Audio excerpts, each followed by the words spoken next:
Nada más que ver los olímpicos que ha tenido la natación canaria con respecto a otros deportes, yo creo que la natación gana en Canarias. Ha sido muy importante la natación y después también la vela, también algo de boxeo, también, y ya está. Pero yo creo que la natación ha aportado muchísimo. Y no solamente en aquellos años, sino en los 70, 80, 90, siempre la natación canaria suele tener 1 o 2 olímpicos.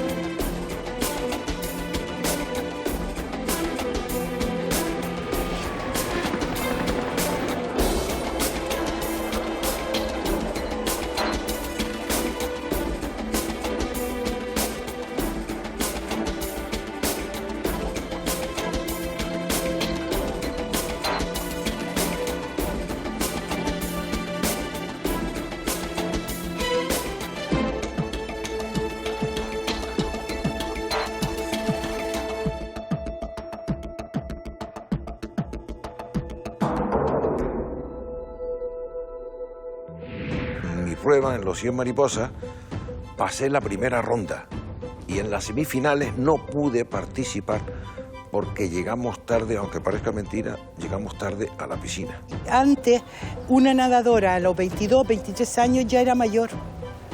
Como en atletismo, no, que eran mayores, pero en natación, la vida de natación era más corta. Pensábamos, bueno, sí, habrá venido gente, pero lo que vimos en el aeropuerto aquella vez fue impresionante. Vamos, yo no lo he vivido nunca. Hemos hecho cosas importantísimas. En aquel entonces jugábamos la Copa de la UEFA también. Y los italianos decían, con el catenaccio que tenían ellos, que era jugar un libre y tal, y este equipo no nos mete a nosotros un gol allí, le metimos 4. Soñabas con estar en la Unión Deportiva Las Palmas y de repente te ves con tus ídolos en partidos tan importantes como ese, ¿no? El Tenerife cuando llegó cambió todo eso. Ya era un equipo que ya no miraba para el descenso, era un equipo que miraba para Europa. Forzamos la prórroga y en la prórroga nos metió el segundo gol el equipo alemán. En el Real Madrid estuve 11 años, desde los 18 hasta los 29.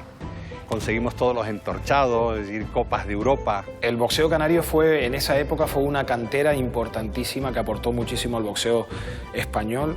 Porque gané a un boxeador escocés que ha sido el mejor boxeador del Imperio Británico de toda su historia. Hombre, que en aquel tiempo aquí en Tenerife estaba la lucha muerta.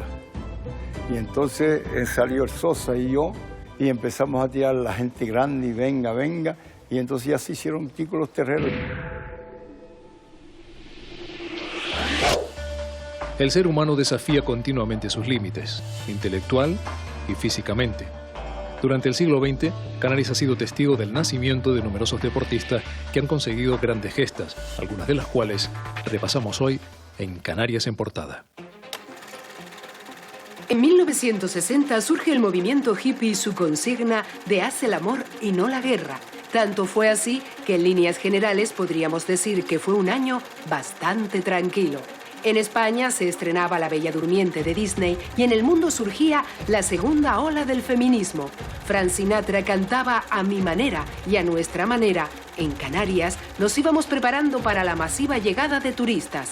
Algo más de 73.000 ese año, cifra que casi se quintuplicó en un lustro. Es obvio que había que renovarse, de modo que el aeropuerto de Gran Canaria amplió su pista a 3.100 metros, ascendiendo así a aeropuerto de primera categoría. Como de primera fue la exposición que el MoMA de Nueva York dedicó a las espirales de Martín Chirino. Talento en Canarias nunca ha faltado. 1960 fue el año en el que Rita Pulido se convertía en la primera olímpica canaria en la modalidad de natación. Fue durante la celebración de los Juegos de Roma. Tenía solo 15 años y aunque no se colgó una medalla, sí que batió uno de los récords de España. Fue una de las grandes figuras del deporte canario, pero no la única. más de una veintena de deportistas pusieron su nombre en las Olimpiadas que se celebraron entre 1948 y 1988. La Olimpiada de Roma fue la primera vez que España llevó mujeres a una Olimpiada. Éramos 17 mujeres, solamente 2 nadadoras, Isabel Castañé, la catalana, y yo, de bracista. Y después el equipo de gimnasia, de esgrima, atletas, pero de diferentes deportes. Y era la primera vez, fue curioso, la primera vez que España llevaba mujeres a una Olimpiada. Pues ahí estaba yo. Rita Pulido comienza su carrera a los 13 años y en los siguientes 7 logra 16 títulos y 78 récords nacionales. No consigue la marca mínima para las Olimpiadas de Roma 60, pero el seleccionador español Quique Martínez decide incluirla igualmente, convirtiéndola en la primera nadadora olímpica española. Una gesta que se une a la de Manuel Guerra, que 12 años antes, en Londres 48, se había convertido en el primer canario en formar parte del combinado nacional. Rita participa en la categoría de 100 metros libres y aunque queda séptima y no se clasifica, sí que bate el récord de España de la distancia. En esos Juegos, de los 10 nadadores que componen el equipo español, 6 son canarios. En las siguientes 5 Olimpiadas, hasta Moscú 80, siempre hubo al menos un representante nacido en las islas.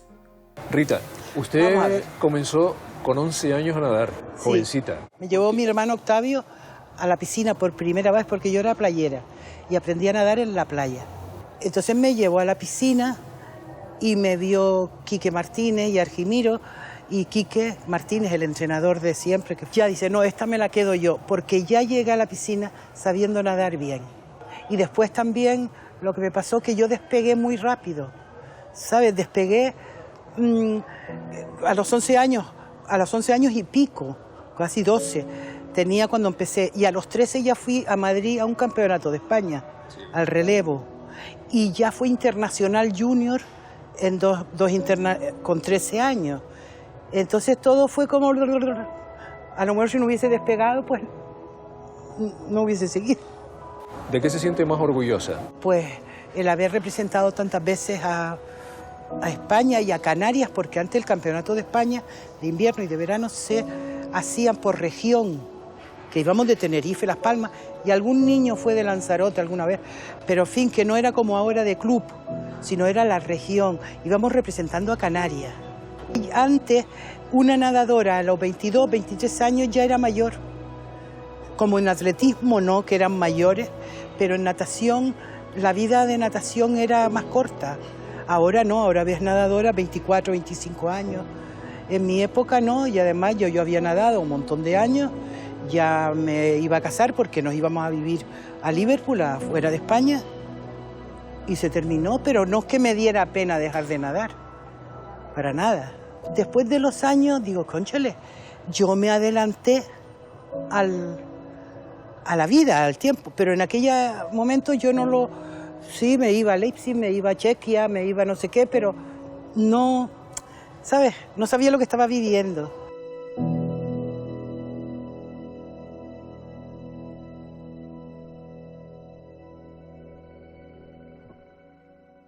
El de Rita Pulido no fue un caso aislado. Canarias aportó un buen número de nadadores al equipo olímpico español, entre ellos Arturo Langlenton, 2 veces olímpico y ganador de 4 medallas en los Juegos del Mediterráneo. Los canarios, en los finales de los 40 y años 50, había una gran afición. Afición como que se llenaban las gradas en todas las piscinas. Y además la gente iba todos con su americana y corbata a ver la natación. Y había una gran afición porque además había muy buenos nadadores. En aquella época en Canarias era la primera de España, con diferencia además, ¿no? El que más recuerdo de todo fue cuando yo me quedé campeón de España infantil en La Coruña, eso nunca se me olvidará. Y claro, también recuerdo con mucho, con mucha simpatía fue también cuando fui olímpico en México. Y yo en México me quedé octavo, o sea, fui finalista en una final olímpica, fue en el relevo 4x100 estilos, porque en mi prueba, en los 100 mariposas, pasé la primera ronda y en las semifinales no pude participar porque llegamos tarde, aunque parezca mentira, llegamos tarde a la piscina. Pero no por culpa nuestra, sino fue por culpa de la organización. Porque nunca se supuso que el maratón, que era una prueba de 42 kilómetros, uno de los demás de los que eran, pues, no digo yo de los favoritos, pero uno de los buenos, era un etíope o uno de, pues no me acuerdo de qué país era, se lesionó. Y este hombre quiso llegar. Y entonces era como caminando, y como estaban toda la prensa mirando, pues el tráfico en una avenida que hay ahí, que es la avenida de los Insurgentes, que es una avenida grandísima, en México es muy grande, pues pararon el tráfico. Y entonces a los autobuses que íbamos de la Villa Olímpica a la piscina, los pararon también. Y no solamente yo, sino era, me acuerdo, Nicolau, que era un argentino que era aspirante a hacer medalla de oro, un ruso, un alemán también, íbamos todos en el autobús y todos nerviosos, pero no se podía hacer nada, porque no podíamos bajarnos del autobús para coger un taxi, porque estaba todo el tráfico parado. Y aquello eran muchos kilómetros, y cuando llegamos era tarde ya. Pero lo que yo estoy más contento de todo eso es que yo fui campeón de España de 2 pruebas, de 100 y 200 mariposas, durante 8 años seguidos. Porque muchas veces uno se puede quedar campeón de España, después a otro porque está enfermo, no puede participar, o porque le gana uno. Sin embargo, yo fui 8 años seguidos campeón de España de 2 pruebas. Y eso pues también, pues claro, la gente lo decía, pero coño, este hombre son 8 años seguidos, que es bastante difícil, ¿no? Yo no era un hombre físicamente muy fuerte, no.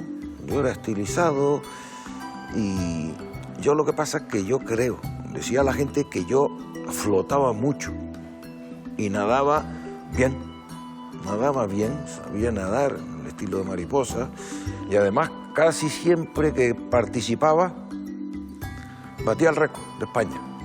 No es que yo tuviera unas marcas que eran de las primeras del mundo ni nada, pero bueno, pero ganaba con cierta holgura.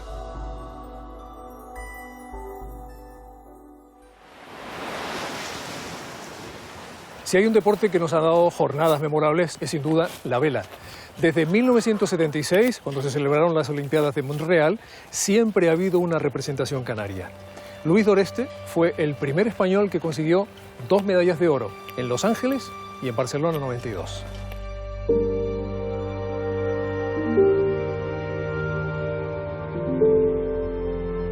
Una Olimpiada es a lo que aspira todo deportista olímpico, ¿no? Ya ir a una Olimpiada es extremadamente difícil porque solamente puede ir un representante por país en cada categoría, es decir, clasificarse para la Olimpiada ya era un logro, pero además el conseguir una medalla pues es lo más, ¿no? Y para mí mi gran satisfacción es haber conseguido estas 2 medallas en estas 2 Olimpiadas.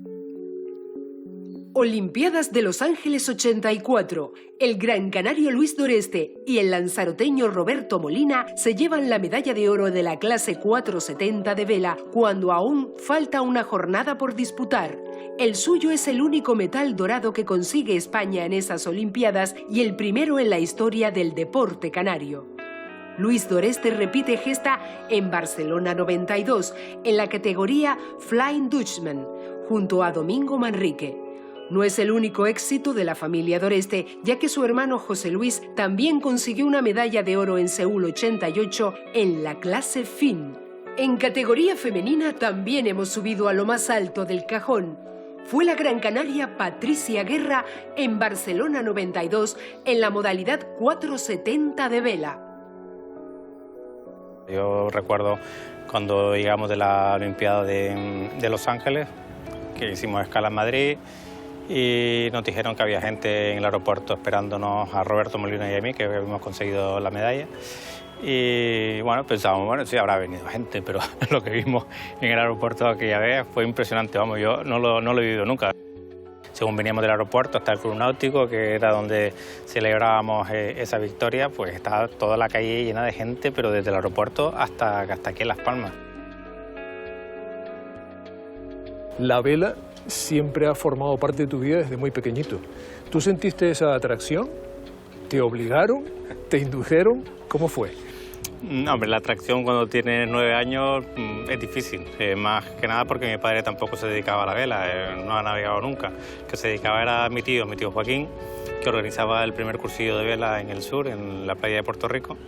Y bueno, allí nos mandaron a todos, mis 4 hermanos, nosotros somos 6, pues los 4 hermanos que estamos en medio, y empezamos a navegar en Puerto Rico, pero vamos, luego cuando volvimos de allí, pues nos dejaban un barco y nos íbamos turnando, pero yo prefería estar en la playa que estar en el barco, por supuesto, pero bueno, poquito a poco pues nos fue entrando el gusanillo a todos y la propia competición pues nos hizo estar compartiendo cosas, aprendiendo cosas y el nivel entre todos fue subiendo, no solamente entre hermanos, sino también entre primos y entre todos los que estábamos aquí en el Club Náutico.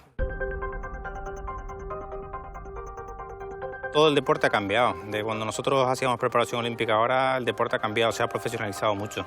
Antes, bueno, tenías una serie de apoyos, la federación te ayudaba y tenías una beca y con eso pues más o menos te ibas moviendo y ibas entrenando, y ahora quizás se ha magnificado todo. Tienes que estar en todos lados porque parece que si no vas aquí o no vas allá pues no podrás estar arriba.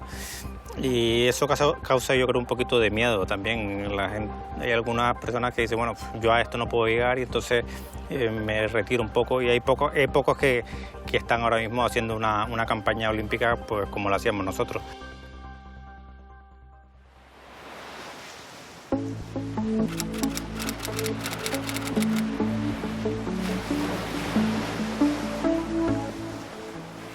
Los botes de vela latina no compiten en las Olimpiadas, pero llevan despertando pasiones entre los aficionados isleños desde la década de los 60. Embarcaciones históricas hay unas cuantas, pero ninguna ha conseguido tantos títulos como el Pueblo Guanche. No sé si alguien tendrá 10 campeonatos de liga aquí lo que es en la vela latina, ¿no? Yo por lo menos los tengo. Tengo en el año 65, 82, 99... 2003, 4, 5, 6, 7, 2010 y 2014. Ahora mismo yo creo no, lo aseguro que es el bote más laureado en toda la historia de la vela latina. La misma gente que estábamos en la Unión Pino, muchos de ellos, decidimos hacer un bote nuevo, ¿no? Y coger y ponerle otro nombre, un nombre canario. Nombre canario que cae un poquito más nos carrea problemas, porque intentamos ponerle Unión del Pueblo Guanche, ¿no? Y me acuerdo con el que salió en el diario Las Palmas, la política en el deporte. Entonces nos reunimos los que estábamos con el bote y decidimos quitarle Unión y le dejamos Pueblo Guanche a seca.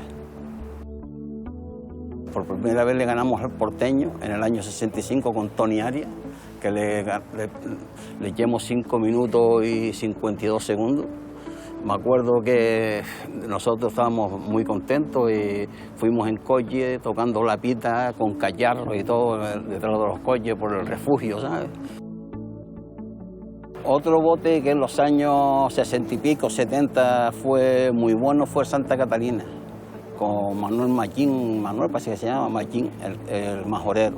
Ese bote caminaba, pero bien. Mire si tenían aficionados, que todo lo que era el muelle Santa Catalina era lleno de gente cuando el bote llegaba. Había gente emperchada, porque antes, no sé, como ahora que estaban en manga camisa y eso, ¿no? Antes pues, la gente iba de corbata y chaqueta, se tiraban al agua para recibir el bote. Ahora, para la vela latina, tenemos todas las comunidades del mundo. Aquí es una gozada, tenemos grúa para echar los botes, tenemos embarcaciones de apoyo, el bote mío tiene embarcación de apoyo. Antiguamente no había nada de eso, antiguamente para echar el bote al agua, si la marea era a las 2 de la mañana, teníamos que esperar allí a las 2 de la mañana y echar el bote por las piedras. Yo les diría que es el deporte más bonito que existe en el mundo, ¿eh?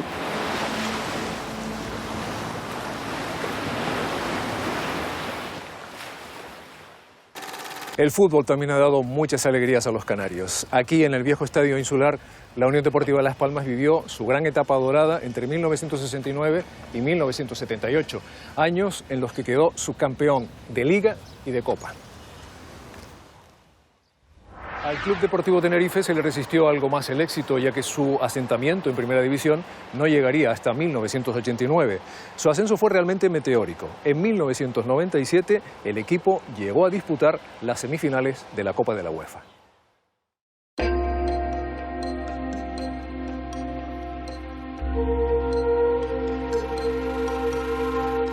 Es evidente, y no lo descubro yo, que tanto Unión Deportiva Las Palmas como Club Deportivo Tenerife significan mucho para muchas personas. Son los clubes representativos y indiscutiblemente mueven muchos sentimientos y sobre todo mucha historia. Es una comunidad que siempre ha tenido sus representativos en distintas disciplinas y sus deportistas que son idolatrados, ¿no? Especialmente los jugadores de cantera, que siempre, sobre todo en la Unión Deportiva Las Palmas, han tenido mucho éxito. La Unión Deportiva Las Palmas se funda el 22 de agosto de 1949, tras fusionarse 5 equipos locales intentando evitar la fuga de los jóvenes talentos canarios hacia la península. En solo 2 años logra ascender a Primera División, pero ese mismo año pierde la categoría, que recupera en 1954 tras quedar campeón en Segunda. A partir de 1964 comienza la mejor época del club, gracias a la presencia de jugadores como Tonono, Juan Guedes, Germán Débora, Mamé León o Paco Castellano, muchos de los cuales llegaron a jugar con la selección española. En la temporada 68-69, el equipo quedó subcampeón de Liga detrás del Real Madrid, y en la 77-78, subcampeón de Copa tras perder la final con el Fútbol Club Barcelona. Mamé, ¿qué recuerdas de aquella gloriosa Unión Deportiva Las Palmas de la que formaste parte? Estamos hablando de finales de los años 60. Bueno, yo en principio recuerdo cuando era juvenil, José Cristóbal Correa y unos amigos me llamaron para jugar un partido en Guía y otro aquí. Total que jugué bien, marqué goles. Y un señor me llevó a la Unión Deportiva y me preguntó de qué jugaba yo. Yo le dije, yo juego delante. Dice, pues vas a jugar hoy haciendo las pruebas para jugar en filiales. Dice, vas a jugar por este señor que está aquí, que está lesionado, y vas a jugar delante. Y yo, encantado, me presentó. Ese señor era Germán Débora. Y ahí empecé a jugar en los juveniles y cuando me di cuenta fuimos campeones de España. Y fuimos en abril, el 1 de abril del año aquel, y entonces la primera concentración que hizo Las Palmas, entre otros fui yo, y el Huelva era el primer partido de Liga, y debuté. Debutó Germán, debutó Rafael y debuté yo.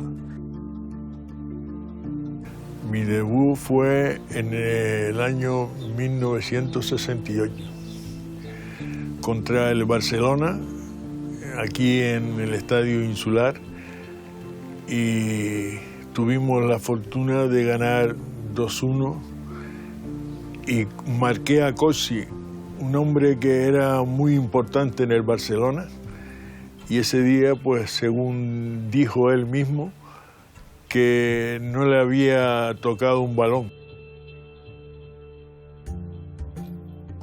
Era una plantilla muy potente, desde Germán, Castellano, aunque ellos ya estaban en esa situación de retirarse, pero estaba Brindisi, estaba Carnevali, pero también estaban los canarios, estaban en este caso Hernández, Páez, Miguel Ángel, Noli, Jorge.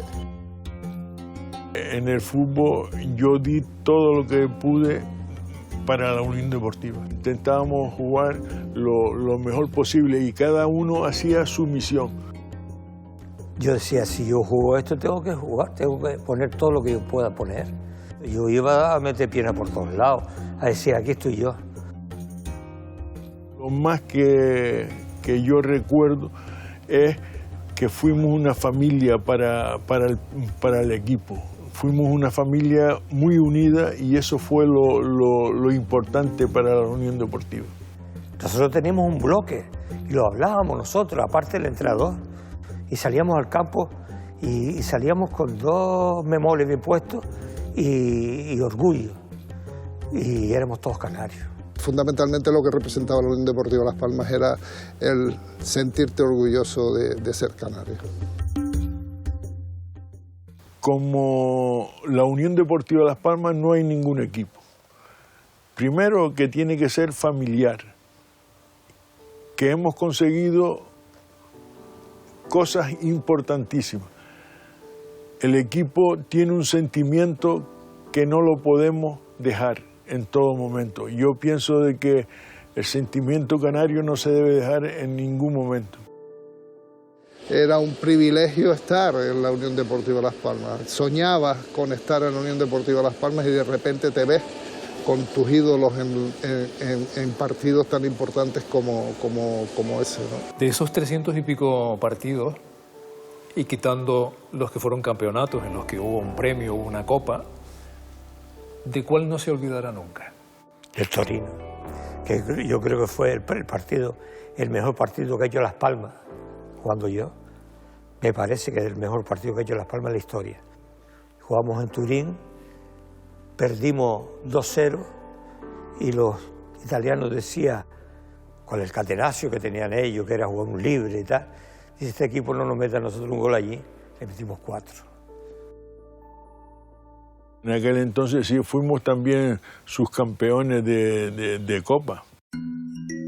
Yo soy uno de los elementos que soy parte de culpa de que nosotros perdiéramos desde el punto de vista que se produce un penalti, que lo pita el árbitro, que yo sigo diciendo que hasta el día de hoy que no era penalti, pero bueno, si hubiera asistido el VAR yo creo que lo hubieran anulado y el Barcelona se le hubiera complicado el partido. La gente se sentía orgulloso de que estuviéramos en esa final, aunque no hubiéramos conseguido el triunfo. Lo ideal hubiera sido traer la Copa del Generalísimo, pero bueno. Hemos hecho cosas importantísimas. En aquel entonces jugábamos la Copa de la UEFA también.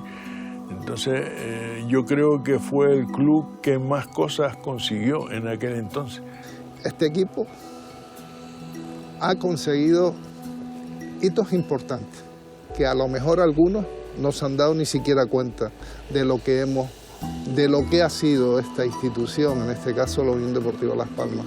Este equipo ha jugado la Copa de la UEFA, este equipo ha jugado la Copa del Rey, este equipo ha sido subcampeón de liga, por lo tanto que le quiten lo bailado. El corazón está, como dice, a nivel futbolístico partido, ¿no? Porque soy de aquí, estoy aquí, vivo en Tenerife, pero no puedo olvidar nunca que a esa edad, con 20 años, me vi 13 temporadas jugando en la Unión Deportiva, ¿no? Y los 13 temporadas en Primera División. Entonces, futbolísticamente, yo Las Palmas la llevo también en el corazón. Y en el Tenerife, a lo mejor si ocupa más Las Palmas futbolístico, en el otro es porque nací, me crié y yo vine al Tenerife en juveniles el primer año y estuve siempre a las órdenes de alguien de aquí, de Tenerife, ¿no? El Club Deportivo Tenerife se funda el 8 de agosto de 1922, aunque llevaba una década compitiendo con el nombre de Tenerife Sporting Club. Logra llegar a Primera División en 1961, pero solo dura una temporada en la máxima categoría y tarda 28 años en regresar a la élite. La suya es la década de los 90. En la temporada 92-93 queda quinto en la Liga, lo que le permite jugar la Copa de la UEFA. Repite puesto en el año 1996, situación que aprovecha en Europa para llegar hasta las semifinales de la UEFA, donde cae ante el Schalke 04. Su máximo goleador histórico es Julio Alonso Arribas, que logró 107 goles en los 219 partidos que disputó con el Tenerife a lo largo de 11 temporadas. A nivel futbolístico, en las islas de lo único que se hablaba era de la Unión Deportiva. La Unión Deportiva consiguió muchísimos éxitos y siempre fue un referente en Primera División. Dio jugadores al fútbol español, pero escandalosos. ¿Qué pasa? Que el Tenerife cuando llegó cambió todo eso. Ya era un equipo que ya no miraba para el descenso, era un equipo que miraba para Europa. Entonces eso a nivel de Canarias nos dio como 2 pasitos más arriba. En el 96-97, digamos que es el año de la explosión del Tenerife porque llega a unas semifinales de la Copa de la UEFA estaba al mando de la entidad Javier Pérez, ya fallecido, y como entrenador estaba Jupp Heynckes, un alemán que además tenía como segundo a Evan Linen, otro alemán, y que para mí ha sido lo mejor que ha tenido el Tenerife en su historia. Yo creo que él es el top de la historia del Tenerife, se vivió lo mejor que hemos visto aquí. En el Tenerife fue una persona que ordenó mucho las cosas, que significó mucho en el orden del vestuario, en la disciplina del vestuario, en la disciplina de los entrenamientos, y yo creo que para el tinerfeño, incluso para el buen aficionado al fútbol de Canarias y de España, no ha habido mejor época en el Tenerife que la que tuvo Jupp Heynckes al mando de la entidad. Era alguien que le daba igual cómo te llamaras. Él lo único que pensaba era lo que tú le podías dar en el campo y que todo era mejorable. La temporada en la que nos clasificamos para la Copa de la UEFA, lógicamente lo hicimos porque quedamos quintos en la Liga. Quedamos quintos dejando al Real Madrid fuera de la UEFA, que es una noticia que el Real Madrid no entre en competición europea. Pues fue el Tenerife el que en la última jornada dejó al Real Madrid fuera al ganar en Gijón, en el Molinón. La verdad es que disfrutamos muchísimo, tanto los que vivíamos desde dentro, como jugadores, como la afición, porque te lo hacían vivir, ¿no? Te lo hacían sentir en la calle. Era increíble el sentimiento que había hacia el Tenerife. La primera eliminatoria nos tocó el Maccabi de Tel Aviv. Y el primer partido fue aquí, 3-2. Ya íbamos asustados a Israel porque decíamos, este equipo es un equipo histórico, nos van a recibir allí, nos van a pasar por encima. No, todo lo contrario. Íbamos 1-0 perdiendo, parecía que nos iban a eliminar y empatamos con un gol de Vivar Dorado. Nunca lo olvidaré. Eso fue una gran alegría. Luego vino la Lazio de Roma, un equipo todavía más importante que el Maccabi de Tel Aviv. En el Estadio Olímpico de Roma perdimos 1-0 solamente, curioso, y en Tenerife, cuando todo apuntaba que los iba a eliminar la Lazio porque se adelantó en el marcador, le acabamos ganando 5-3. Y bueno, y con esa gran sorpresa ante la Lazio de Roma nos fuimos a Rotterdam a jugar contra el Feyenoord. Ganó el Feyenoord 0-1 al Tenerife. Ganando el Feyenoord, que es un equipo histórico de Holanda, tú dices, vas a Holanda y te van a eliminar. No, el Tenerife ganó 2-4 en Holanda. Pero es que llegó a ir 0-4 en el marcador. Y yo aquello no me lo creía, pero sucedió. Y bueno, después del Feyenoord, pues te tocó la semifinal contra el Schalke 04 en Alemania. Primer partido aquí, 1-0, gol de penalti de Felipe. Ibas con una renta mínima, pero con la esperanza de conseguir el pase a la final, que hubiera sido algo histórico. Tú veías el estadio el mismo día del Schalke 04 aquí. Yo creo que no lo vivían con miedo, no lo vivían con ese nervio de pensar, aquí ya, hasta aquí hemos llegado. No, ellos pensaban, porque te lo transmitían en la calle, que es que íbamos a llegar a esa final. El partido con el Schalke 04 a la semifinal fue muy doloroso allí en Alemania, con un estadio con cerca de 60.000 personas, mucho ruido, mucha presión y con bajas importantes en el Tenerife. Sin embargo, el Tenerife aguantó todo el partido, le metieron el primer gol cerca del final, forzamos la prórroga y en la prórroga nos metió el segundo gol el equipo alemán. Si nosotros hubiésemos eliminado al Schalke 04, el siguiente paso era la final contra el Inter de Milán, que ya estamos hablando era entrar en una élite totalmente diferente. Llegamos a Tenerife por la mañana y recuerdo que había mucha gente esperándonos, orgullosa de lo que hizo el Tenerife. Mucha gente de aquí que, a pesar de la derrota, sentía mucho orgullo por lo que aquella generación de futbolistas había hecho por el Tenerife.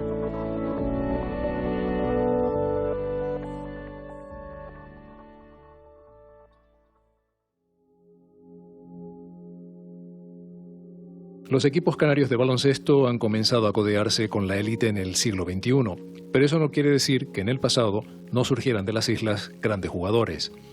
Uno de los más laureados, sin lugar a dudas, es Carmelo Cabrera.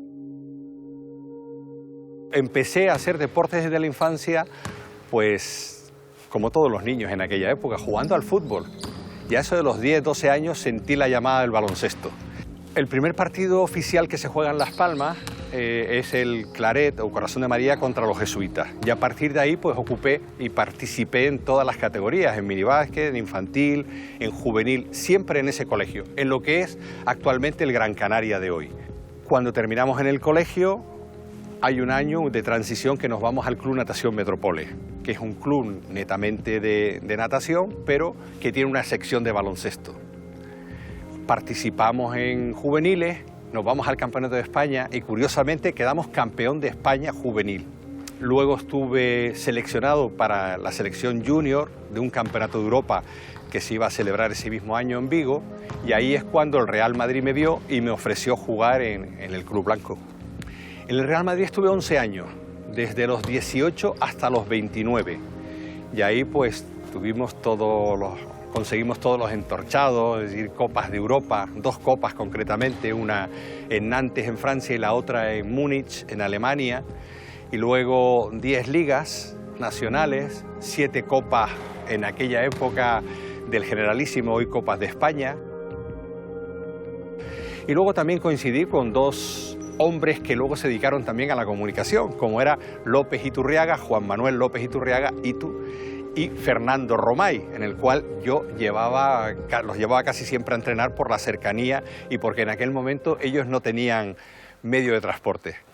Pero además era pequeño, era un 600 lo que yo tenía, paradójico, porque claro, un hombre como Romay que calza un 60 de pie y que mide 2,13 metros, aparte de Iturriaga, por la simpatía que tienen los dos, imagínate, tanto en la ida como en la vuelta era una auténtica juerga. Y sobre todo también pude alternar esa etapa en la selección española, donde estuve participando durante 102 ocasiones. En la selección o en el equipo nacional, como decía Antonio Díaz Miguel, tengo grandísimos recuerdos, desde el debut a participar en los Juegos Olímpicos de 1972, que coincidió con aquello del terrorismo, que fue una auténtica pena manchar el deporte con algo tan bélico y tan terrorista. Y luego, pues, en los campeonatos de Europa, campeonatos del mundo, la verdad que tuve mucha suerte y sobre todo disfrutar muchísimo de ese ambiente y de hacer lo que más me gustaba, que era jugar a baloncesto.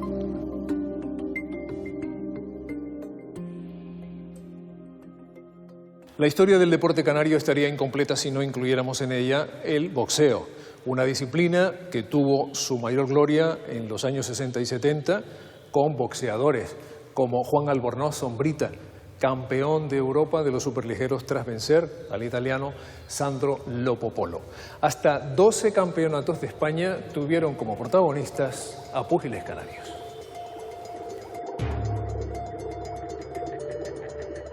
Yo fui campeón, primero campeón de aquí, de Las Palmas, después campeón insular, después fui campeón de España en el 59.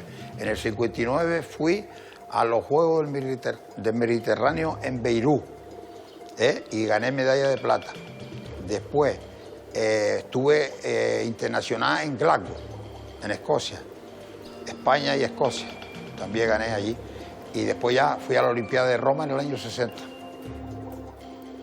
20 de agosto de 1964, San Remo, Campeonato de Europa de boxeo. El púgil gran canario Cesario Barrera se enfrenta al italiano Bruno Visitin por el título de peso super welter. Pierde a los puntos, pero se convierte en el primer canario en optar a la corona. Más suerte tuvo Juan Albornoz Hernández, Sombrita, que el 17 de julio de 1965 se convierte en campeón de Europa del peso superligero tras derrotar también a los puntos al italiano Sandro Lopopolo en la Plaza de Toros de Santa Cruz de Tenerife. El siglo XX nos deja 2 campeones europeos de origen canario, el citado Sombrita y Miguel Velázquez Torres, que consiguió el título del peso superligero el 29 de enero de 1970 al superar a los puntos al británico Ken Buchanan. El tercero ya llegaría en el presente siglo. El boxeo en Canarias es un deporte que ha tenido siempre muchísima tradición, pero yo creo que la época dorada que hay un antes y un después en la historia del boxeo es la década de los 60, principios de los 70, finales de los 50, ahí surgen figuras emblemáticas, héroes de barrio, empezaban a surgir nombres importantes del boxeo canario, como Sombrita, como Miguel Velázquez. ¿Pensó usted que llegaría tan lejos? Ni soñando, vamos, ni soñando. Cuando yo empecé el boxeo, como todo el mundo, el boxeo es difícil y empecé el boxeo como una distracción, como una ejercitarse físicamente, pero la gente, el público te va dando una categoría que tú no tienes, pero que para el público les llega. Si haces una peleita y ganas, y estás bien y tal. y poco a poco te vas haciendo. Pero yo pensar, nunca, de hecho yo no pensaba en el boxeo. Yo pensaba en el boxeo un tiempo y luego yo tenía pensado marcharme o marinero, irme a Australia, o lo que pensábamos entonces los jóvenes. El boxeo canario en esa época fue una cantera importantísima que aportó muchísimo al boxeo español y en la mejor época del boxeo español los españoles se codeaban con los mejores de Europa. Que a mí me decía que no, que yo era bruto, que yo pegaba y pegaba y pegaba. No, yo pienso que yo empleaba el impulso y la inteligencia, porque yo pegaba pero no me dejaba pegar. En el boxeo estás boxeando y la casualidad que la mano llega antes que tú y tú ¡pam! Y el tipo se te cae. ¿Y qué has hecho? Nada. Y has ganado. Fue en el año 61, 62, la inauguración del Palacio de los Deportes de Barcelona y peleé el título con un vasco allá y le gané por KO y me impresionó porque lo vi con los ojos en blanco y tumbado en el suelo y me impresionó. Yo no vi demasiado a Sombrita, ¿no? Pero bueno, hay mucha gente que me habla de combates en la Plaza de Toros de Sombrita con Sandro Lopopolo, por ejemplo, y que eran auténticas batallas y levantaban al público de sus asientos. La Plaza de Toros era un lugar emblemático, era la catedral del boxeo del momento. La Plaza de Toros se llenaba con 4.000, 5.000 personas en esa época. ¿Qué título recuerda con más cariño? El Campeonato de Europa, porque gané a un boxeador escocés que ha sido el mejor boxeador del Imperio Británico de toda su historia y que luego de pelear conmigo, a los pocos meses peleó el Campeonato del Mundo en Panamá o en Nueva York, no sé dónde, y fue campeón del mundo 2 o 3 años. Se llama Ken Buchanan. Y yo le gané. Y yo lo tiré por primera vez, y yo que no pegaba ni sello, y lo tiré. Por eso digo que son anécdotas del boxeo. Yo fui campeón de España y aparte le ponía el título, lo puse en Bilbao, en Gallarta, a un vasco, le gané por KO. Lo puse en Barcelona a otro catalán, también le gané por KO. En Madrid, en Barcelona, no, lo ponía todo, en Huelva, a Rodríguez Méndez, lo ponía en todos sitios y hasta que ya lo abandoné ya de vacante. Y yo el último combate que yo hice, lo hice en Salamanca, poniendo el título en juego, con Tal Guinardo. Le gané por KO y le escribí a la federación que ya yo no boxeaba más, le dejé el título vacante y hasta la fecha. En mi barrio, en Taco, nosotros crecíamos con la figura de Miguel Velázquez como ídolo deportivo, porque era lo más grande que ha salido del barrio. Miguel Velázquez fue el primer campeón del mundo de boxeo canario. Miguel, cuénteme, ¿en alguna ocasión a usted le dieron como perdedor en un combate creyendo usted que mereció haber sido el ganador? En profesionales sí, 1 o 2 veces. Y en amateur muchas. Yo fui a la Olimpiada y peleé con un japonés, pero como era japonés y la Olimpiada era en Tokio, tenía que ganar el japonés. Y di una zaranda allí al japonés que luego no sabía el pobre por dónde se andaba, pero había ganado. Pero yo creo que el combate que marcó, digamos, una época por el tema mediático, no solo en Canarias, sino a nivel nacional, incluso europeo, fue el de Miguel Velázquez con Pedro Carrasco. Un combate que estaba esperando todo el mundo porque había muchísima rivalidad entre ellos. Se hablaba mucho de que Pedro Carrasco lo evitaba, porque Miguel era el referente, era la competencia en ese momento, y entonces en ese peso, en el peso ligero, se juntaron los 2 mejores boxeadores de Europa de ese momento y al final los consiguieron meter dentro de un ring, ¿no? Le dieron perdedor a Miguel Velázquez, que como digo yo en el boxeo, no es que haya perdido la pelea, sino que los jueces le dieron perdedor, pero bueno, mucha gente dice que esa pelea no la perdió Miguel Velázquez, incluso él te cuenta la pelea y con esa gracia que tiene Miguel, dice, bueno, yo me fui para mi casa con mi bolso y a Carrasco lo tuvieron que meter en una bañera con no sé cuántas bolsas de hielo porque no se podía mover. Mereció ganarlo, Miguel. Bueno, pero mira, agua pasada no mueve morir. En la vida hay cosas que te pasan que que no debían haberte pasado, pero te pasan. Y la vida es la vida. Y a lo mejor en otras, no recuerdo ninguna, ha sido al revés. Que me han dado ganador en una pelea que no creo que, porque yo siempre ganaba con claridad. Yo era un figura.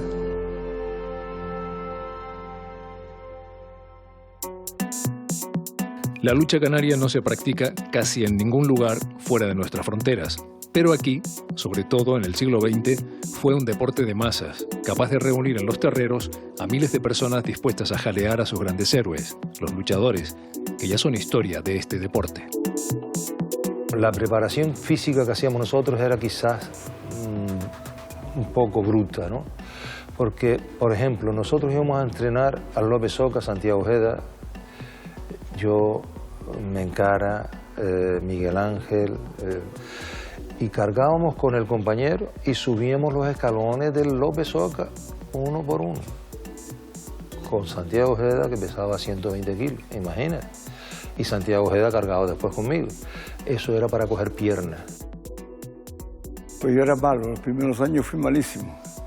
2 años estuve ahí que no cuajaba. Entonces después ya a base de entreno y entreno, y con mi hermano entrenando los dos y tal, pues ya me fueron dándome mejor las cosas, hasta que ya pues ya estaba en juvenil, ya quedé campeón de juvenil. Después de juveniles ya me ponía en primera sin tener yo con 17, 18 años, y así sucesivamente hasta que caí de todos los luchadores de Canarias y vencí a todos los luchadores de Canarias. En la época mía el trofeo más destacado era el Can de Plata del Cabildo. Nosotros lo ganamos 3 años consecutivos, los guanches. Los Realejos, que era muy lucha amistosa, y yo estaba trabajando en el aeropuerto, y fuimos allá, y cuando llegamos allá, ya mi hermano Honorio se quedó malo para descanso porque no sé si un dolor de barriga o tal, y uno solo con Santa Cruz. Hasta yo le dije una anécdota, digo, Mague, presta un par de ellos para emparejar esto con una lucha amistosa, que la gente está pagando las entradas para ver luchar. No, chavalillo, retas como puedas, que esto no reto. Y ese día tiré 11 del Santa Cruz. Fue la más grande que hice.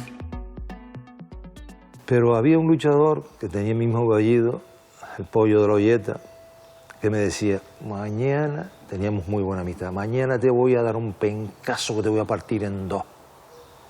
Pedro, que tú estás pasando hambre, que tú estás muy flaco, Pedro. Y Pedro era un hombre que tenía una burra espectacular. Al que él le enganchaba una burra iba para el piso. Nunca me pudo tirar. Hombre, que en aquel tiempo aquí en Tenerife estaba la lucha muerta. Y entonces salió el Sosa y yo, y empezamos a tirar a la gente grande y venga. Y entonces ya se hicieron ticos los terreros y había que hacerlas en la plaza todos llenas, cerrar las puertas, porque no cabía más gente. Eran, las fueron, no sé, son 5 o 6, aquellos eran 3.000 sillas que ponían en el abajo, en el ruedo, y después arriba toda la gente de pie de eso, y se cerraban, no había más. Hasta el Tenerife hablaba para que no se hiciera la lucha cuando ellos jugaban. La afición era tremenda. Había una gran afluencia de público en el Campo España, que aquel se llamaba Campo España. Y una anécdota curiosa, la Unión Deportiva Las Palmas, con el gran estadio que tenía, el Estadio Insular, pedía a la lucha que adelantaran o atrasaran el horario de comienzo para que le diese tiempo al público de acudir al encuentro. Los aficionados de antes lo que querían es ver lucha y espectáculo. Y yo lo que yo veo en los públicos es que lo que quieren es ganar. Eliminan, no le dicen lucha, sino elimínalo. Eso no puede ser, y que un hombre esté, por ejemplo, con una amonestación, una lucha en contra, y que se quede eliminado tan solo por no caer, eso no lo admito. Antes los luchadores salían desde el primer segundo a luchar. No era a mantenerse, a agarrarse, a impedir que lo tiraran. Salían a luchar y tú tirabas. Y con la lucha que tiraba, que lo tiraba, él trataba de tirar a su contrario otra vez. Y antes no habían contrario, habían compañeros. Y todavía nosotros, los que quedamos vivos, mantenemos esa tradición de vernos, alguna que otra vez vamos a comer, charlamos de lucha. Para mí fue todo. Para mí en aquel momento fue todo y ahora sigue siendo. Que mantengan siempre esa tradición que nos viene, la nobleza, porque en pocos deportes se ve que el vencedor levanta al vencido. Y en la lucha canaria eso es el pan nuestro cada día. Esas tradiciones deben de perdurar, porque esa es la esencia de la lucha canaria. En el deporte, a veces un centímetro, una décima de segundo, un golpe, un gol, suponen la diferencia entre el éxito y el fracaso. Sea injusto o no, la historia solo recuerda a los vencedores. En ese sentido, el deporte canario está lleno de leyendas. Personas que marcaron una época, abrieron un camino y consiguieron grandes éxitos que no solo trajeron alegría, sino que también sirvieron de motivación a las generaciones posteriores. Vela, natación, boxeo, fútbol, baloncesto. Podemos encontrar ejemplos de magníficos deportistas canarios en casi todas las disciplinas. Se merecen sin duda nuestro aplauso, pero quizá también deberíamos recordar a los que no llegaron tan lejos, pero lo intentaron. A todos esos canarios que dieron todo cuanto tenían, aunque a veces no fuera suficiente. Porque sin el esfuerzo colectivo de todos los deportistas, sin su sacrificio, jamás tendríamos éxitos que celebrar. El principal legado o la principal aportación del boxeo al mundo del deporte se resume en dos palabras, ¿no? Que son respeto y sacrificio, ¿no? Son valores que hoy en día no sobran en el deporte en general, pero que en el boxeo, en cualquier gimnasio, te encuentras esos valores impregnados en cada chico de los que va.